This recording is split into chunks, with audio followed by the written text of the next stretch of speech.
hands-on pickup? Okay, good. Okay, so welcome. This is our first session. I'm really excited. We are going to start in a short practice today. So I'd like you all to push away from the table maybe about a foot so that you could ground your feet. I'm gonna sit, okay? And then just come to the edge of your seat so that you could really feel your feet land on the floor. So when you're sitting and practicing for your formal practice, you could sit with the support of a chair, or you could sit on the floor. So now I would really encourage you eventually to start trying to sit on the floor, because as we get older, we really lose that ability to get up and down from the floor. So many times with students, that's where we start, is just getting up and down from the floor. So even if you need a little extra support by either another person that's helping you up and down, or sitting close to like a sturdy table, you could kind of pull yourself a little. And most of you probably don't have trouble with that, but some of you may, especially if you have knee issues. But when we don't use our bodies, we lose that opportunity of mobility, right? Of full mobility.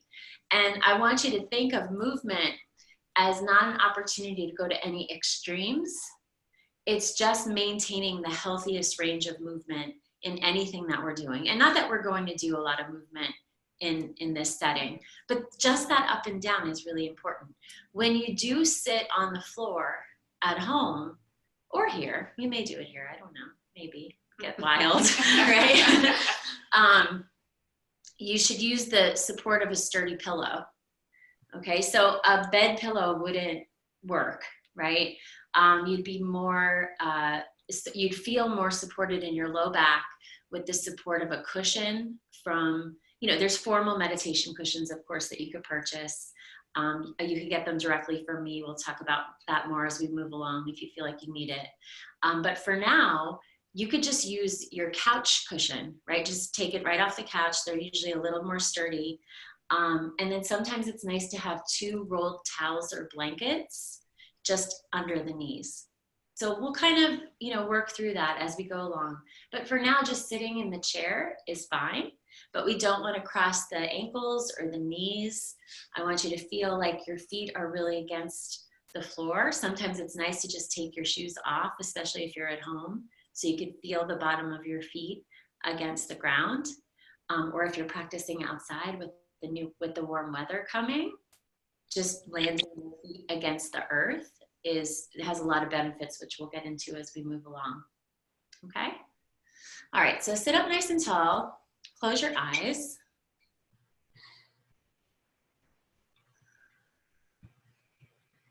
And just feel your hands land on your legs. And relax your fingers.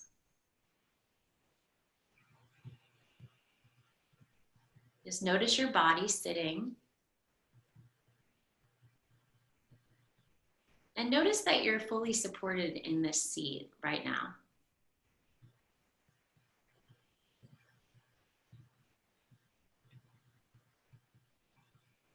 Feel the weight of the sit bones grounding. The weight of your feet landing.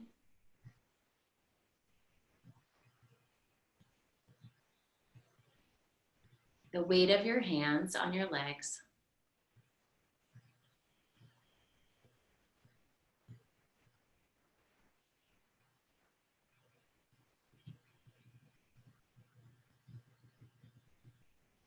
And feel your long spine reaching up out of your hips.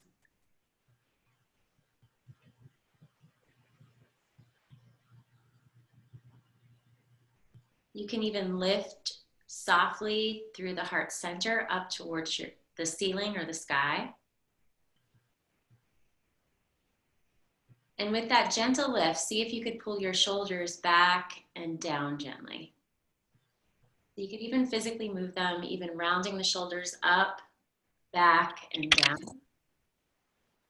And if you have a lot of tension in the shoulders or the chest today, you could do that a few times.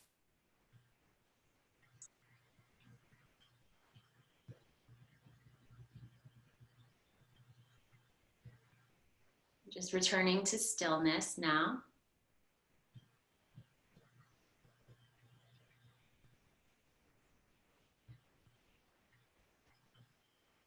Now just gently turn your attention into the breath, just as it is.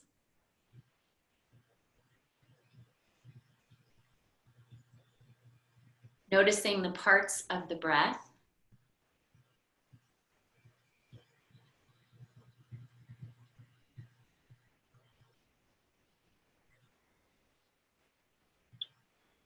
So just dropping all of your attention now into the in breath, the inhale. Relaxing the attention on the exhale. Paying closer attention to the inhale. Relaxing on the exhale. And one more, inhale. And exhale.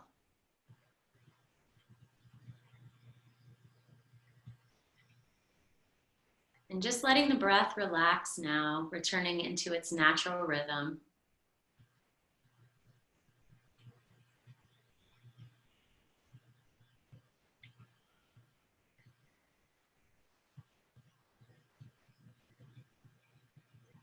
Notice the quality of your mind in this moment.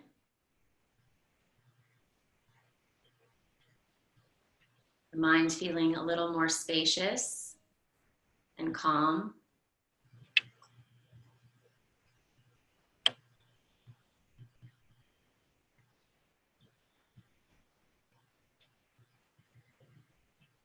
And now just open your eyes, taking the gaze down. Letting the light back in. And we come back into the room. Very good. Good. How are you guys feeling? Yeah. It really only takes a few moments for the nervous system to start responding to the practice. But what we did today is we just dropped into presence. Just a few deep breaths, 3 full deep breaths, really shifting us out of any stress that the morning already had, right? And landing us here into this space so we could be together with our full attention. So it really does shift us from whatever was happening before you came in the room into what's happening right now.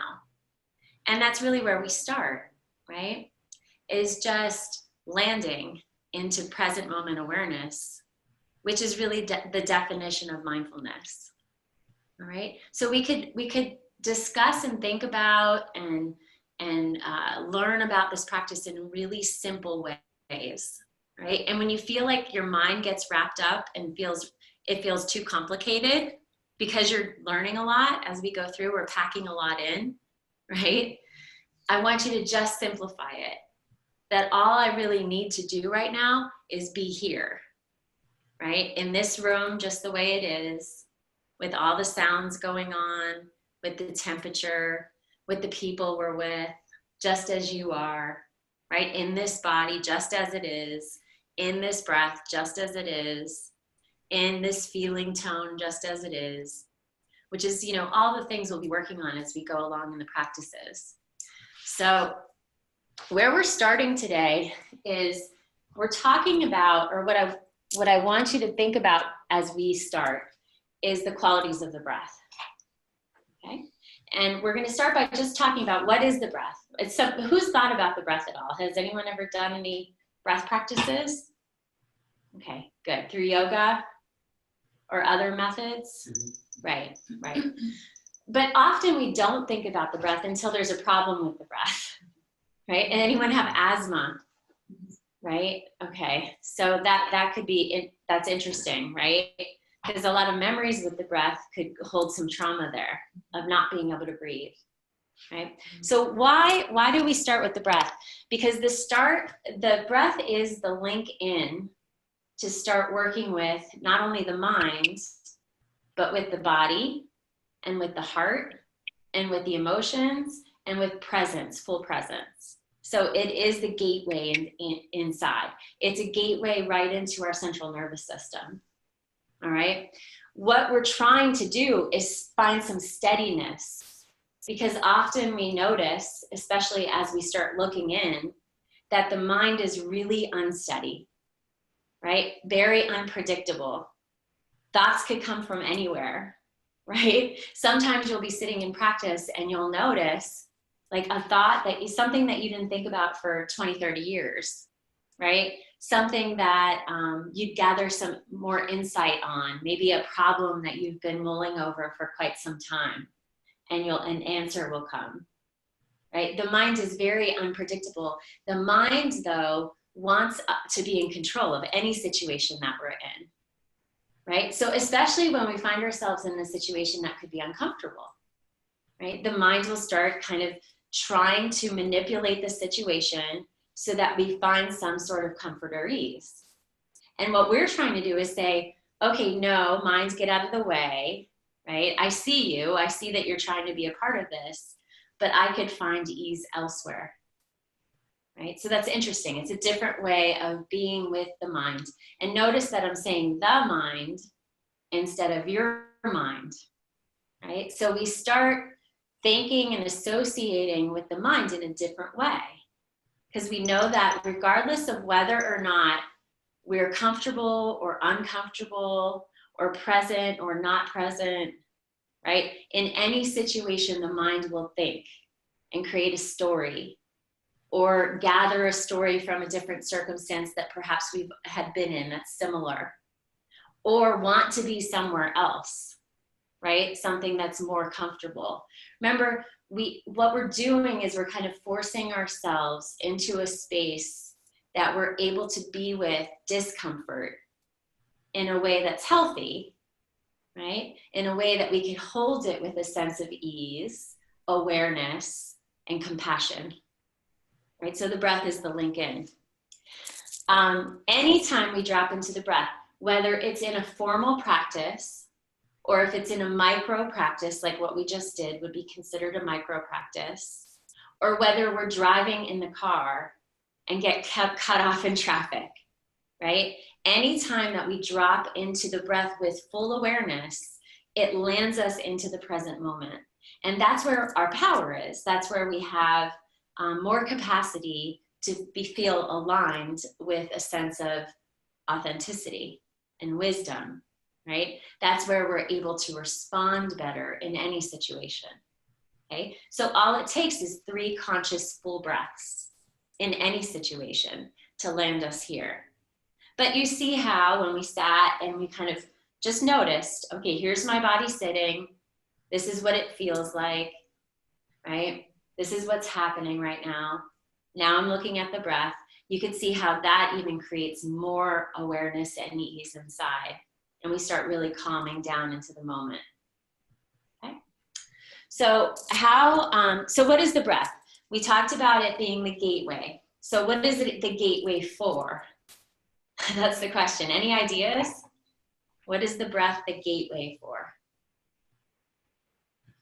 So one I just told you, the gateway into this inner alignment, right? A gateway into our central nervous system, okay? What else? It's the gateway for oxygen, right? So we're pulling oxygen from our environment, which is nurturing every cell in the body, something we can't survive without. And we're also releasing carbon dioxide back into the environment. So we're really sharing breath with the trees and the plants and the grass. There's an aliveness there, an interconnectedness, an interdependence. So it brings us back into our environment, into this really beautiful way of being, right, as one. We can't survive without the trees around us, right? They can't survive without us releasing our breath. So it's a really, especially on Earth Day, what a beautiful thought, right? Something to really kind of think about as we move through the day. It's also a conduit or it's bandwidth that's coming in for energy, right? Now, for some Western thinkers, scientists, scientific minds, they will think of prana or chi or life force energy as oxygen in and of itself, right? So if you like to think in a really scientific way, you could think of this life force energy as oxygen. How is it defined though? So prana, and all those words are interchangeable. They're just from different Eastern cultures, right? So prana is more of a Sanskrit term coming from India. Chi is from China, right? And then there's life force energy, universal energy, but whatever you want to call it, however you want to describe it, it's the animating life force that is in each of us, right? So we've all seen bodies without life force, right? And of course we've seen corpses. We've all been exposed to that, but also somebody that's sick, right? That animating life force has changed. And we could not only see it, but we could really sense it, right? It tunes us in a way that it can't be explained. So there is this magical kind of mystical quality to the breath, right? And I like to separate the two. I think of prana or chi as different from oxygen. We know that prana or chi is out there because we do feel different when we're walking through the forest or if we're at the beach, right? When we're immersed in nature and the prana is surrounding us, it's a different feeling inside than when we're sitting in an office, right? Or how about when we're in an environment that's unhealthy? Has anyone been in a bar lately? Or McDonald's, right? As soon as we walk into the room, we experience an energetic field, and it affects us deeply, right? And we've all experienced this, and we may have not tuned into it. But breath is what brings us into that environment, that experience of knowing, right? So there's a deep intuitive quality to the breathing as well, right? We know when we're in a space that's full of aliveness, that's full of good, energy that's nurturing us, where we feel centered and balanced. And we know when just the opposite is happening. So the breath is a way to just kind of land and tune us into that sense of intuition, that gut feeling, right? But we listen in through breathing. Notice what happens when we get really uncomfortable. The breath stops, or the breath speeds up, right? That happens automatically. So when I say that the breath is this direct link into the central nervous system, it's really important because the breath is always here from the moment we take the first breath out of the womb until we exhale the last time when we transition into death, right? Or what's next. We don't know, okay? The breath is the only constant. It's the only thing that doesn't have that final change until we leave this body. Right? Now we could recognize the changes in the breath. And so you could think of your meditation practice, your mindfulness practices as a means of looking in and examining or noticing change, right? At a very microscopic level. So my teacher, one of my teachers, his name is Jack Kornfield. This is a great book, Bob. And I'd recommend this for each of you as we go through. And Jack studied with a teacher in Vietnam, and he was a practicing Buddhist monk there for many years. And his teacher's name was Ajahn Chah. And for 50 days, and when he was in silence at one part during his practice, he had to come to his teacher once a day for all 50 days and describe the breath that day in a different way. Isn't that interesting, right? So, and I think that the breath could look different or feel different or be experienced different anytime we drop in and look.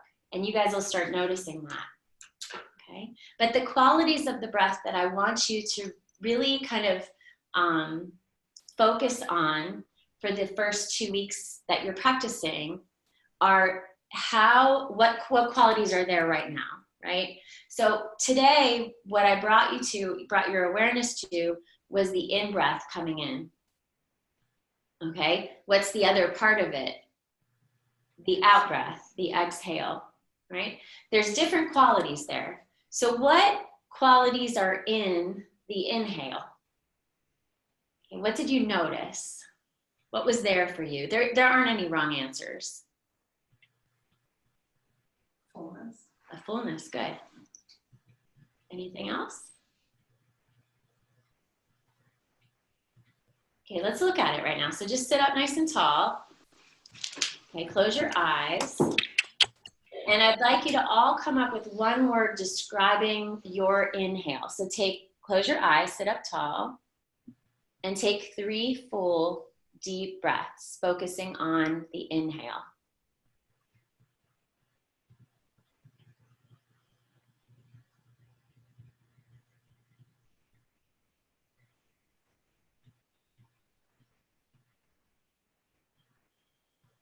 Okay, now open your eyes. We'll start with Michelle. Like at ease. At ease. Yeah. Good. A little relaxed. Good. Yeah, I was gonna say relaxed. Relaxed. Good. Relax. It's I good. guess relax is take it. Yeah. I was going to say that. Okay. I think it kind of feels, when you inhale, it kind of fills and extends your body. Lifts you up. Expansion. Yeah, so you Right. can feel in your spine. A lift. Yeah. I like that. Very good. I was thinking of fullness. Fullness. I felt like it was more tightness because the exhale is more release. Good. Good. Tightness. I felt as though it felt like healthier. Like it just Right. went Like in. fresh. Like Yeah. a freshness. Yeah. Yeah. That's definitely quality. Christine? Velvet. Velvet. Ooh, I like that. And Bob, did you have a description? Energy. Energy. Very good. Yeah. So there is this freshness in the inhale, right? And when you start looking at the breath, it's always going to feel relaxing if you've never looked at the breath before. So there's that, right? There's this noticing, wow, if I pay attention here, it makes me feel relaxed. So you may only experience relaxation in these first few weeks as the quality. But as you go a little deeper, as you look underneath that relaxation, you're going to notice more, right? Especially when we're peeling the breath apart into parts and pieces, right? So there's parts and pieces of the breath and more than 2, okay? So freshness, there's alertness there, right? This sense of energy, right? There's this little, right? That's when we bring the oxygen in to the body. That's why we feel more alertness and aliveness when we're in nature, because there's more prana, there's more oxygen in that environment, okay? When there's stale air in a room, it doesn't feel as vivid. So there's this sense of vividness that it brings in. We can start noticing more attention. The inhale tends to bring us a little more energy. There is a more relaxing quality in the exhale. So you were right on with that. Okay, so what does that mean? If we're trying to calm the system, so say we notice, oh, there's some anxiety coming up or anger, right? I feel like I'm going to be reactive for any reason, any situation. Would it be smart to focus on the inhale, or would it be smarter to focus on the exhale? Yeah. Right? We know that the whole system responds to that exhale, the breath leaving the body, right? Every cell, all of your muscles, right? Every organ responds to the exhale by just letting go. There's a letting go in the exhale, right? So if we find ourselves caught or tangled, that's a word you'll be hearing a lot, in thought or emotion or circumstance, or your body in pain, right, sensation, we could calm the system with the exhale. Now, when will we use the inhale? When does that make sense? When you need energy. Yeah, when we need energy, right? When we feel sluggish, right? When that 3 o'clock, that hour, you know, that hour, 2 to 3, when you reach for the coffee, right? You could just pause and breathe and just focus on the inhale. That's why I had you focus on the inhale this morning when we started, so that you could be here with more alertness, more interest, right? Right before a meeting, for instance, right? Or it could be different, right? So if you just are leaving a meeting where it was very stressful, where there was a lot of emotion, you may need to just relax for a few minutes and turn your attention into the out breath, the exhale.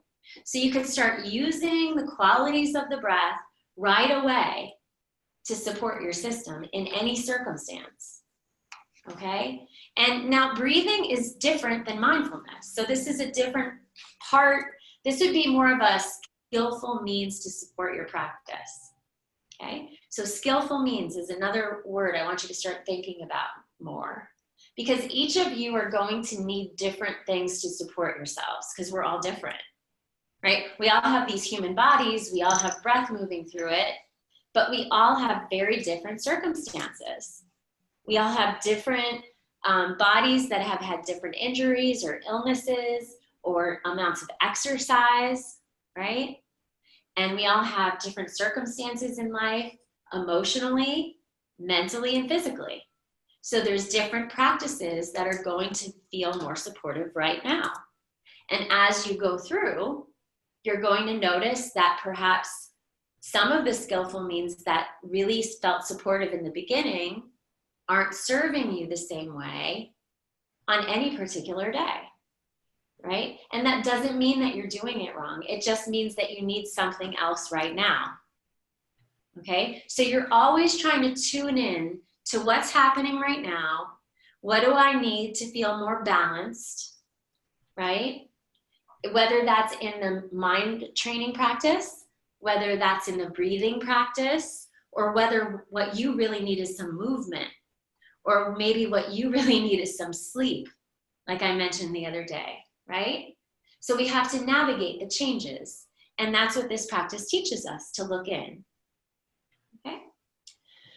So remember, what we're trying to do is we're trying to steady ourselves, because we move in and out of balance all the time in our systems. And what does that mean? What does it feel like to be out of balance? How do you guys notice if things are off? On edge. I feel on edge. Yeah. Out of control, like, you know, things are out of your control. Right. Right.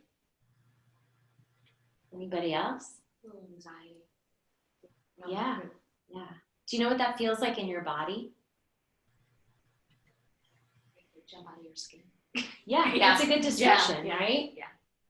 Anybody else? What does it feel like to be out of balance? Right. Does anybody ever feel like they have too much energy? Right? Sometimes we feel like we have not enough. And then there's all these different descriptions in between, so that you just mentioned. Right now, I want you to think of 3 things. I want you to think of neutral. We spend most of our time in neutral. Okay? Positive and negative. Right? So this is a really positive, harmonic kind of feeling right now, feeling tone.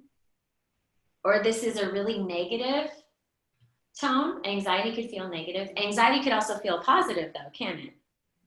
Right? Like if we're really excited about something coming up. Or neutral.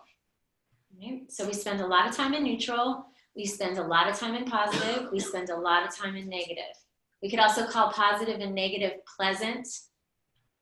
Positive, pleasant. Negative, unpleasant.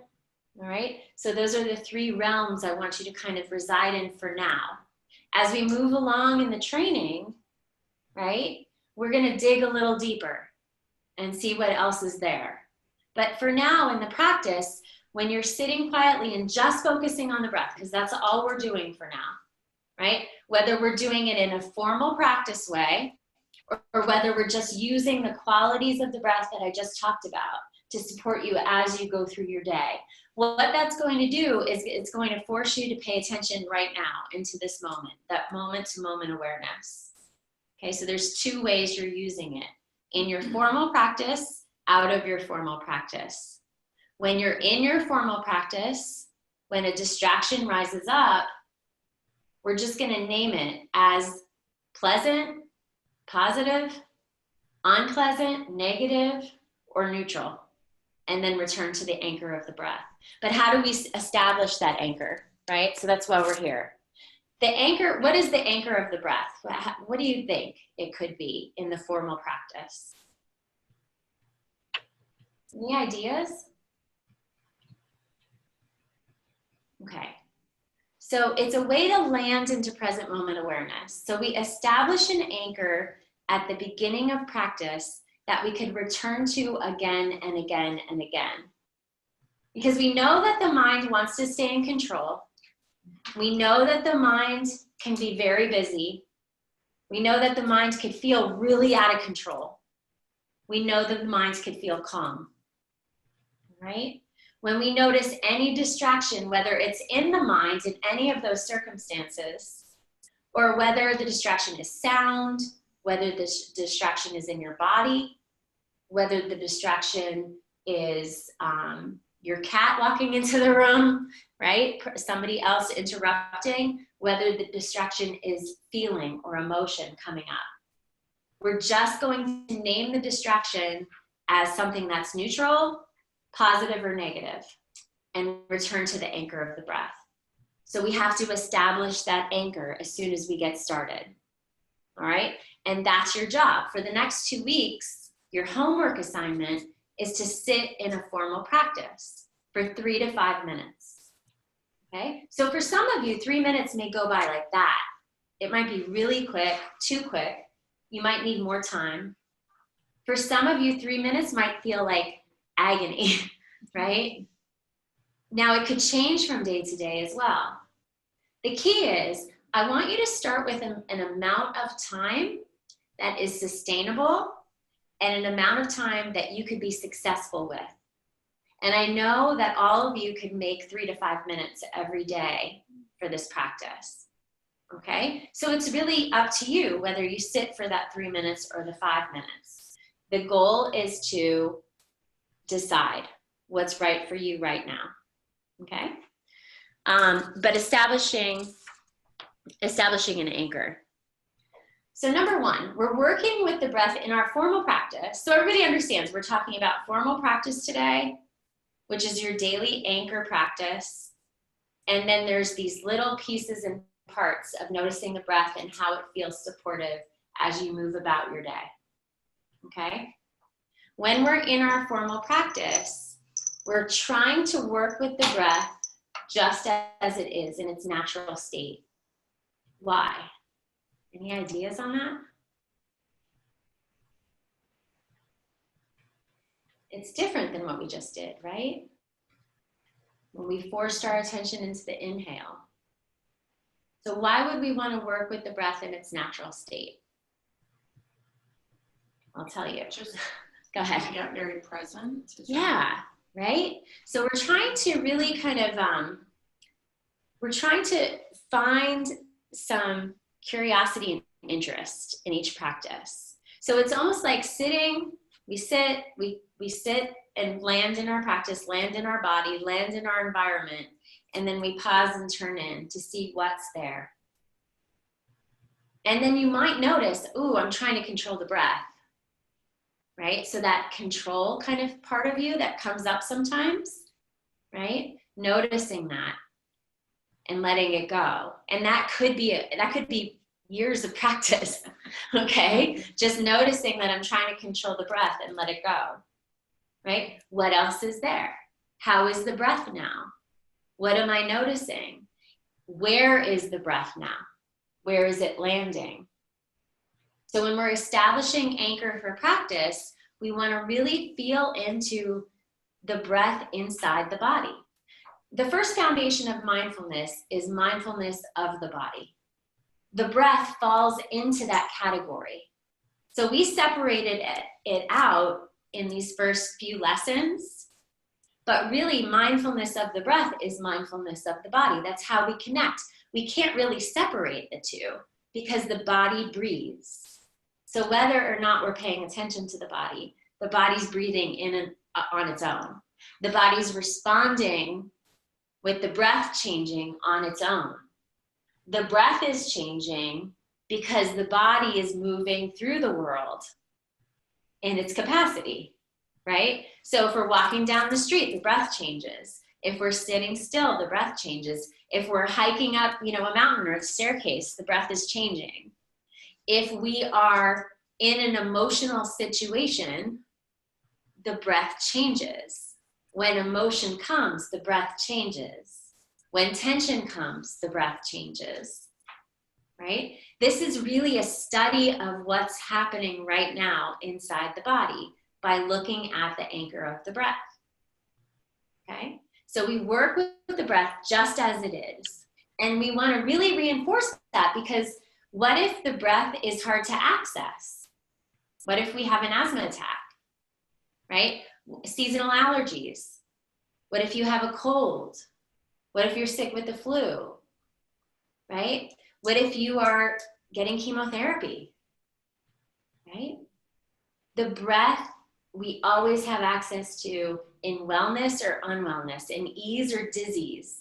This practice is here for us, whether we're young and healthy and active, or whether we're sick, whether we find ourselves in 40, 50 years at the end of our lives. We could still land into the qualities of the breath for support, right? So this practice isn't just for now, it's for every day, in any situation, just as you are, right? And that forces us to practice with what we've got. And we know that every day when we come into our formal practice, the body will be different and the breath will be different. And so it forces us to pay attention. Okay, it lands us into reality. And the breath will change as you sit. So in that 3 minutes or 5 minutes or 20 minutes or an hour, however long you're sitting in your formal practice, you'll notice the breath change. So it may start out a little labored, right? You may notice the breath really deep and long, and then the breath could get really shallow and quiet. The breath could start shallow and quiet, and it could deepen as the practice goes along. Your job is to continue paying attention, right? So we have the anchor of noticing how the breath is right now, number one. The anchor of noticing where the breath is landing inside of you. So there's a couple ways of doing that. Okay, so sit up nice and tall again. Grounding your feet, relaxing your hands. We always want the hands relaxed because that's a sign of non-grasping. Okay, we're not expecting anything to be any way. Okay, so sit up nice and tall, close your eyes.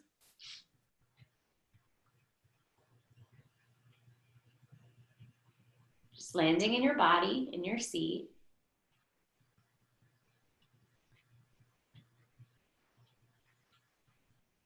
Gently turning your attention into the breath as it is right now.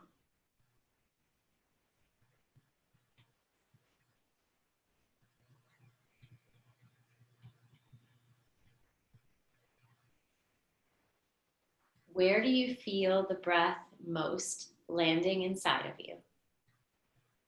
So some people feel the breath as it enters into the nostrils. Some feel it against the top of the lip, especially on the exhale or out breath.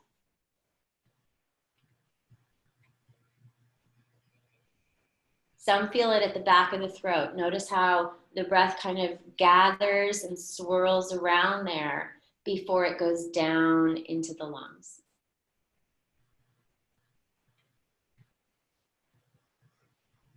Some will feel the breath with that expansion and contraction in the lungs and ribs, opening and closing.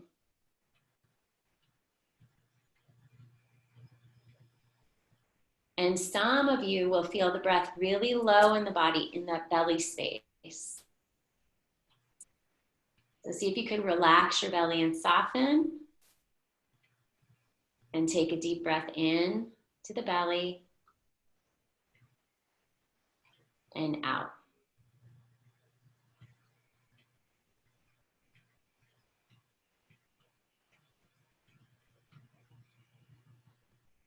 Now just notice where you feel the breath most acutely right now.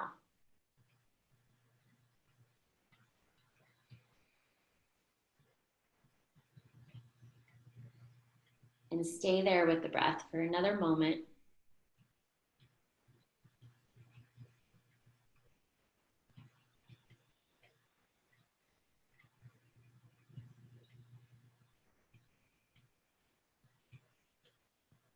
Notice if the mind has wandered. Gently return back to that anchor.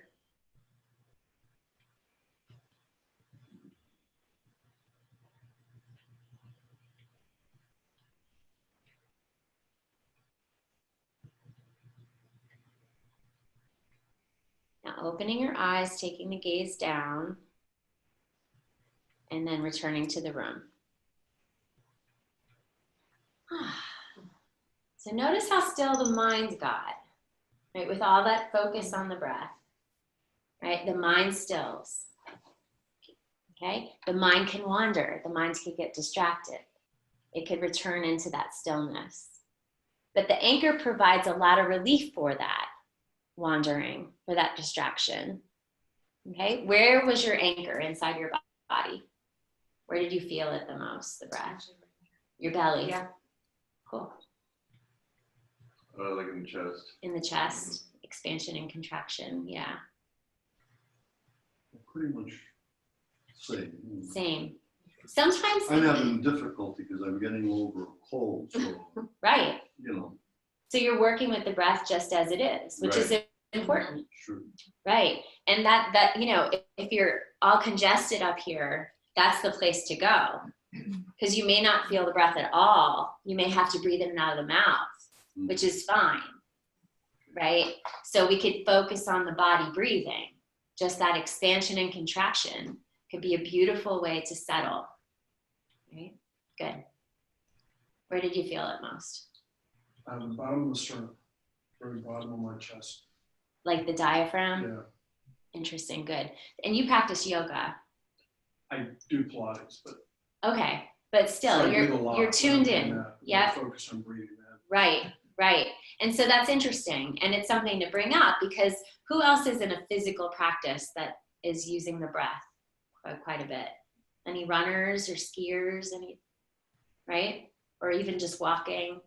But whenever we're, especially in Pilates and yoga though, what tends to happen sometimes with practitioners of the breath, right, in your formal pranayama practices, is that sometimes it's hard to let go of controlling the breath, that manipulation of the breath, right. So I want you to really pay particular attention if you start controlling the breath in your meditation. Yeah, right. So it just, that's you probably experienced a little of that just now. Yeah. Right. So try to soften that. Okay. Yeah, it's a challenge for practitioners, but it's okay. Where did you feel? Like through my shoulders. Interesting, like across the collarbone? Yeah. That's very interesting. Good. It's there's no wrong answer.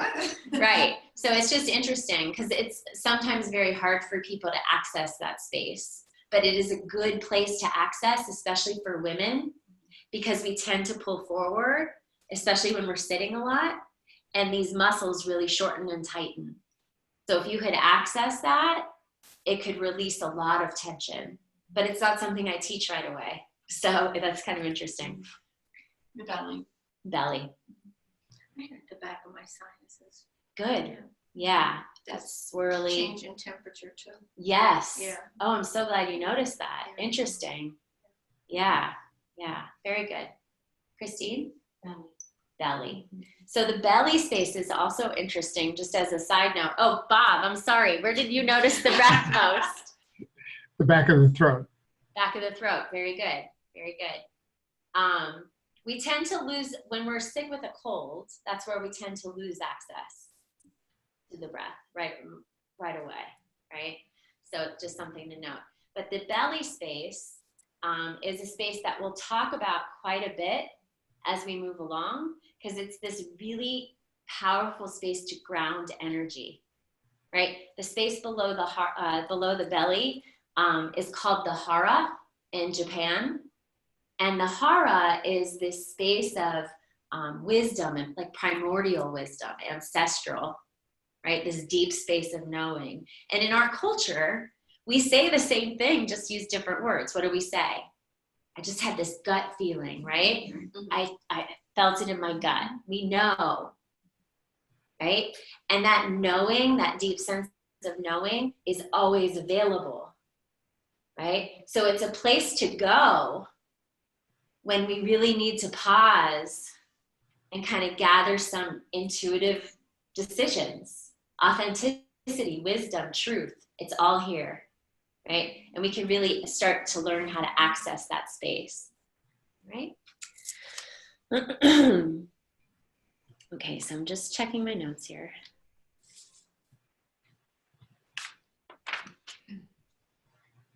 Okay, so what if the breath is difficult to connect to? Okay, there will be times like that, especially I had an asthma attack a few nights ago with that storm that we had come through. I went downstairs because we all slept in our basement with the tornado warnings. And I went downstairs and our cat litter box is down there. And it was stinky, right? So I had to clean it out, or because, you know, everybody was sensitive to it going down there. And so I cleaned it out, and I don't normally clean it out because I have allergies and the dust, it gets to me. But I did it because it was the middle of the night and everybody was tired. And I had a massive asthma attack. And I forgot what that felt like because it's been a little while since I had one that strong, right? And so I was looking around the house trying to find the inhaler because I had to use my daughter's inhaler. And I couldn't come back down the stairs, right? Because the asthma was so bad. And so I was calling for my husband. I needed the extender. Do you guys, I don't know if you guys know what that is, but you could use this extender, which helps me pull the medicine in. And I didn't have enough energy to go get it. So I called my husband and nobody could hear me because everybody was in the basement. So I just had to calm down, right? So what do I do if you can't connect, if you're struggling with the breath, right? That's just one example. How do you connect to an anchor to calm your system? Because what I really needed was to calm down enough so that I could call them and get the medicine, right? You can connect to your body. And there's a lot of other reasons for not being able to connect to the breath. For some people, just the act of breathing could bring up like trauma, right? Emotional trauma. There was a story that Jack told in one of our trainings, and it was about a woman that was at one of his retreats. He has a retreat center in Northern California. And she was there, and every time she would stop in her practice to look into the breath, she would have an anxiety attack, you know? And so she met with him, and she said, I can't do this. I want to leave. This isn't working for me. And he said, well, you know, let's talk about it. Let's see what's going on. And so he was counseling her, and she started kind of remembering this memory of when she was a little child and their family cat had a litter of kittens. And the litter of kittens, there was like many of them, too many. They couldn't find homes for all of the kittens. So instead of keeping them, her father euthanized them with ether, right? So he put ether on a cloth, and she witnessed this as a child. And if that wasn't as bad enough, right, witnessing that as a little child, a few weeks after this happened, she had to go to the dentist.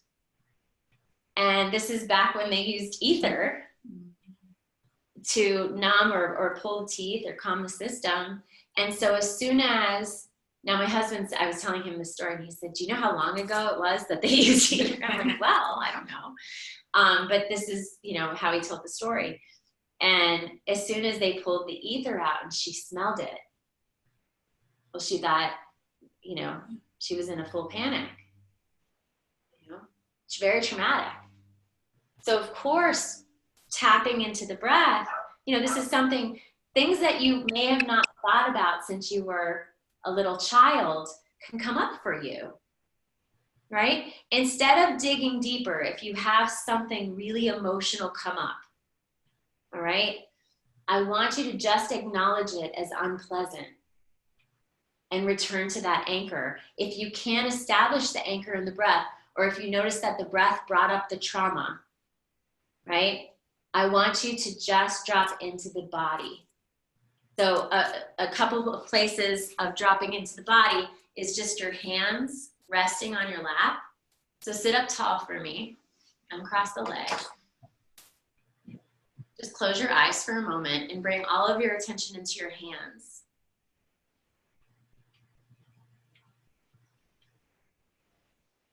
And just feel that aliveness there in your hands. Notice that vibrational quality.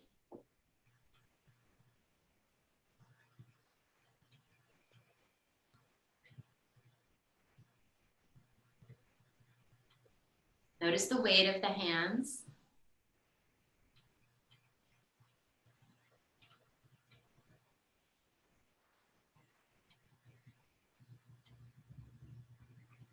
Now bring your right hand to your heart. You can keep your eyes closed. And then bring your left hand over your right hand.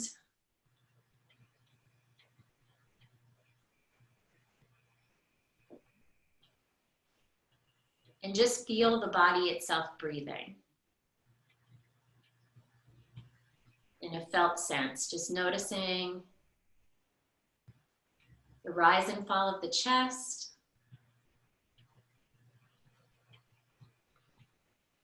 Your heart beating. Just really anchoring for a moment in all of the aliveness right there.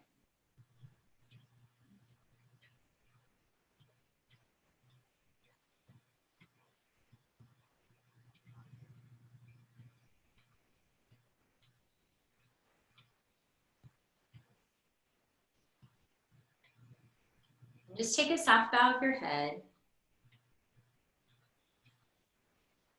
Opening your eyes, looking down. And then letting the light back in. Okay, so we could use sensation as an alternate if we find it difficult with the breath, especially emotionally. So I don't want you to look deeper into those emotions yet until you have some skillful means to be able to work with them, right? Eventually you will. That's part of this training, okay? But we start here by just landing in the breath and establishing that formal practice. Okay, so what am I asking you to do? Okay, is we are practicing every day. Okay, so every day. What does every day mean? It means daily-ish. Okay, did I tell you that the other day? Okay, I want you to really believe that to be true. So if you miss a day, it's not the end of the world. It doesn't mean that you can't do it. It doesn't mean that you're doing it wrong. It just means that you had a day, right? That you had a miss, right? Daily-ish. Consistency is way more important than the amount of time you're sitting. So remember, we're starting with a really, easy way. So 3 to 5 minutes. If you start with 3 minutes and it didn't feel like enough, you can move to 5 right away. If you start with 3 and you move to 5 and you feel like 5 is too much, you could go back to 3.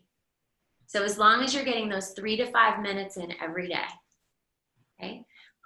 Make sure that you have that you think ahead of tomorrow. So tomorrow's your first formal practice on your own. Where is it that you're going to sit? It could be here, right? If you know that, if you're the kind of person that doesn't take a lunch break and it gets really quiet here, I'm not sure if that happens, if it gets quiet here, but you could close your door and find a corner in your office. If it's a morning practice for you, that makes the most sense. If it's an evening practice, okay? If you decide ahead of time that morning is going to be your time to meditate, but you don't get it in and you want to practice that evening, that's okay. All right, so try not to get really rigid, especially like type A, overachievers. They tend to get really rigid with the practices. All right, so let it feel a little fluid. If you notice you're getting rigid with it, try to back off a little, okay? There is a tool on your phone called the Insight Timer, okay? This is what it looks like. If you don't have it, I would highly encourage you to download it, okay? So I'll pass it around for you. It's called Insight Timer, INSIGHT. Okay, it's a free app. So if you have a smartphone or a tablet, you could download it. You don't have to upgrade it, okay? On it, there are over 6,500 guided meditations, right? You could certainly explore those on your own if you want. However, you will be receiving a guided meditation from me, okay? The guided meditations in the beginning do not take place of your formal practice time, okay? They're a supplement. They're a way to support you. So if you're having an off day, if you're really overwhelmed with something that's going on in your life, that's a good time to practice a guided meditation, all right? If you want to do something in addition to that 3 to 5 minutes, it's a good time to add it in, right? So if you guys can do the guided meditation 3 to 5 times within the next 2 weeks until we meet again, it will be a great way to feel supported until we're together again, because it'll go over the qualities of the breath and anchoring into the breath, just what we did today, okay? So if you feel like you need like a reminder, even if you don't practice it in a formal way, just kind of listen in it, just to get those pointers again, you could do that too, okay? But on here, you'll see on the bottom, there's these different tools. You could do all your presets in here. So I have, my presets, but I could change everything. You could save your presets. So I would highly encourage you to go in there, and set 3 minutes and 5 minutes. And then you could save them. And you could use your bells. So you'll hear it in a second.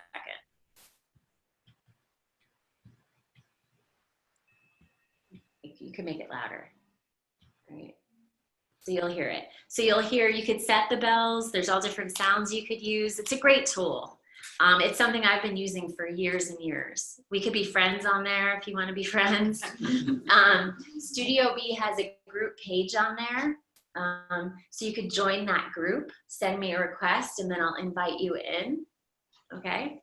But this is a great, great, great tool to have. The other thing you could download on your phone that'll make our time together a lot easier is the Zoom app. So we video conference with Zoom. I'll have this set up in each of these meetings, but if, for instance, you have a situation where you can't be here, like Alan wasn't able to be here today, so he and I have a private session set up later this week to go over everything. And I won't need as much time with him because it's just him, right? So about 40 minutes, 45 minutes. All right, just to go over this material. This is also recorded. So if you just want to go back into the recording, and I'll share it with you, just to listen to what we went over today, if you need a refresh, you could do that, and it goes right on your phone. So the Zoom app looks like this.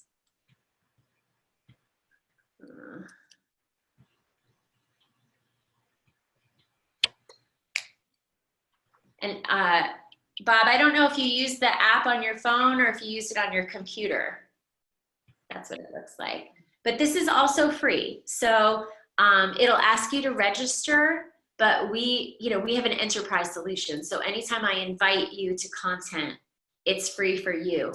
If you guys decide to use it on your own, with your clients or whatever, your friends, whatever you need it for, you could use it for free up to 40 minutes at a time. And then if you use it beyond that, you'd have to, pay for an account of your own. But anything you use with us is free and paid for.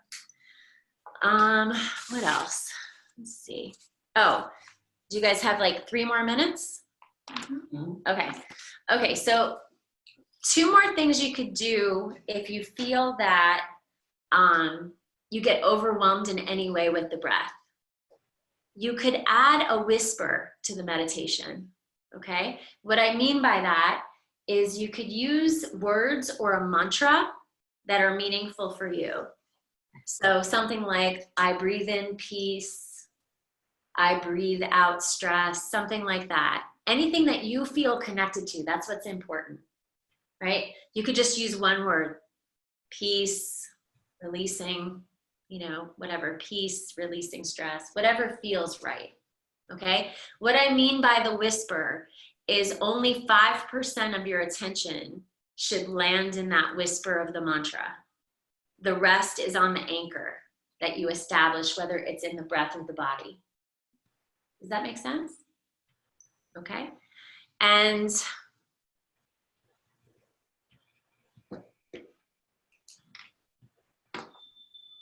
I'm gonna hold off on the other tip until next time because I don't want us to get caught up in that for now.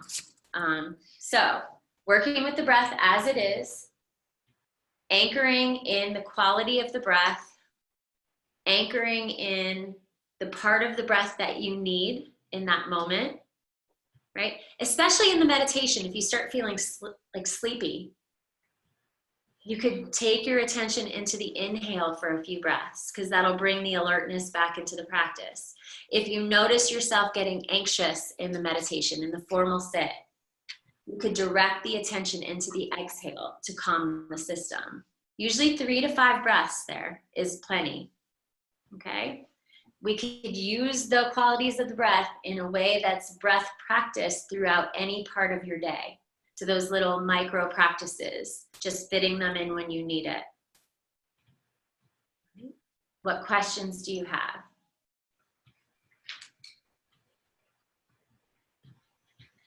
Is there a better time of day for practice? practice? I mean, is it better to do it in the morning or Right, the, right. is there a time where it works better for the body?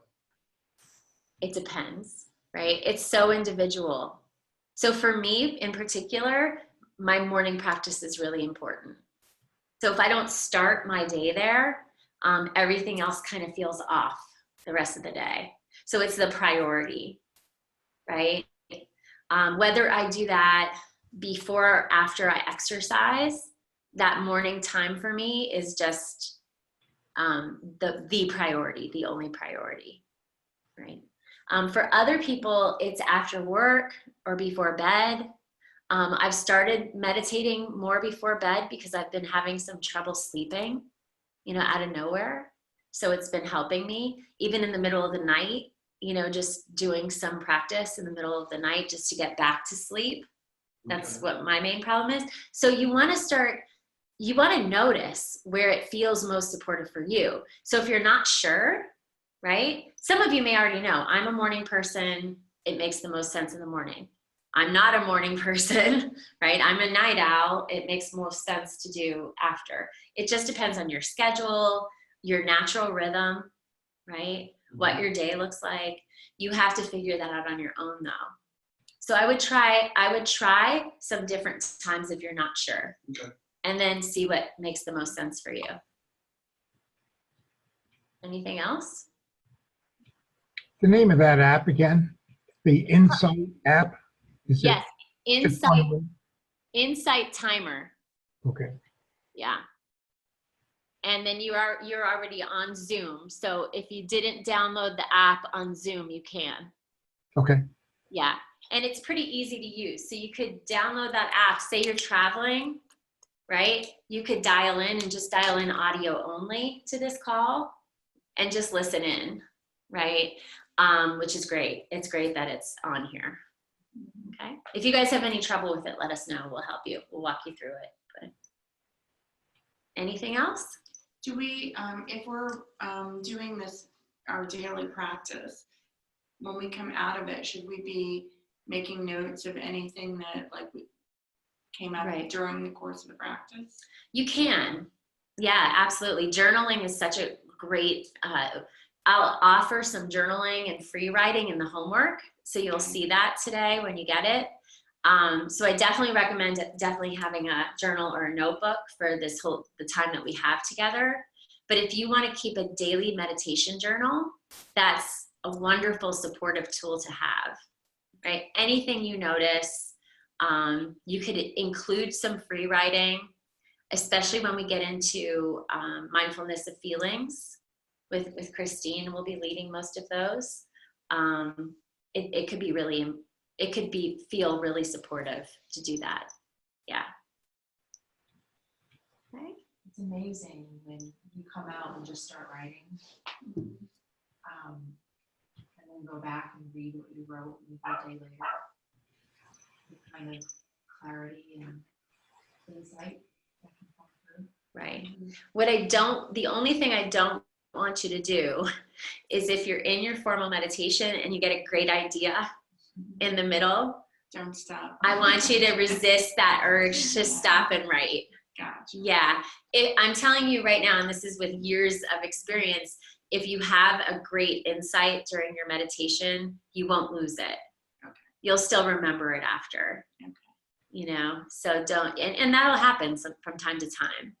You know, try to really resist the urge to fidget, right? We'll start working with sensation in the body. Sitting can be hard. If you know sitting is hard for you and your body, start in a chair that feels supportive instead of on the floor, because that's a little harder on the body. Okay. And resist the urge to check the timer. Right. Yeah. Right. Oh my God, So- 2 more minutes left. Right. As long as 3 minutes. Right. Yeah, 3 minutes goes by pretty fast. So I think you guys will be pleasantly surprised. I want you to feel really successful these first 2 weeks, especially. You can all do this, right? If you need support or questions come up, just email me. You all have my business card. Bob, I think you have our contact information. I'll make sure you do. Okay. It's just Jennifer@meetyourcenter.com, but we're here to answer any questions and help you along. So I think you'll find that the email has some different stories in and some poetry. We'll have time for that too, but an hour, we're trying to pack quite a bit in every hour. So we've already gone over an hour and 10 minutes. So I don't want to hold you guys anymore. But if you have any questions that are still lingering, I'll stay here for a few more minutes so I can answer them. Okay. Okay. All right. Thank you so much. Thank you. Yes. Have a wonderful week and good luck. And I will see you in 2 weeks. All right. And I'll check in, you know, as we go along. Great way to start. Okay. Yeah. All right. Fantastic. Have a great day. Thank you, Bob. Thank you. I really enjoyed that. Oh, I'm so glad. I'm so glad. And feel free to check in if you need any support. Thank you very much. Okay. Thank you. Have a good day. You too. Bye. Bye-bye.